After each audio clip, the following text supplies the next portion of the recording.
Hi gamers! In this video, let's find step-by-step guide to obtain the Deluxe and Ultimate Edition items in Stalker 2, part of Chornabout. Follow these steps. Pre-order or purchase the game. Ensure you have either pre-ordered the game before its release on November 20, 2024, or purchase the Deluxe or Ultimate Edition. This eligibility grants you access to exclusive in-game items and bonuses. Progress through the game. You need to progress in the game until you complete the main mission title. The Needle in a Haystack. Upon finishing this mission, you will automatically unlock a side quest called Seek and You Shall Find. This quest is essential for collecting your bonus items. Locate journalist stashes. The bonus items are hidden within journalist stashes scattered throughout the game world.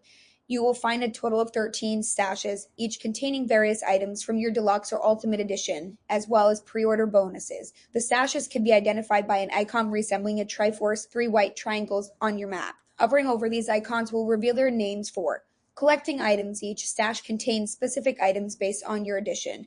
Deluxe Edition items and Ultimate Edition items as shown in the video. Additional content in addition to the stashes, Deluxe and Ultimate Edition players will also gain access to unique quests like Dog Fight, initiated by talking to Nightingale and Zalzia. Digital content such as a digital art book and soundtrack. Future expansions through the Season Pass for Ultimate Edition owners. By following these steps, you can successfully collect all the exclusive items associated with your edition of Stalker 2. That's it for the video. Hope you got value from this.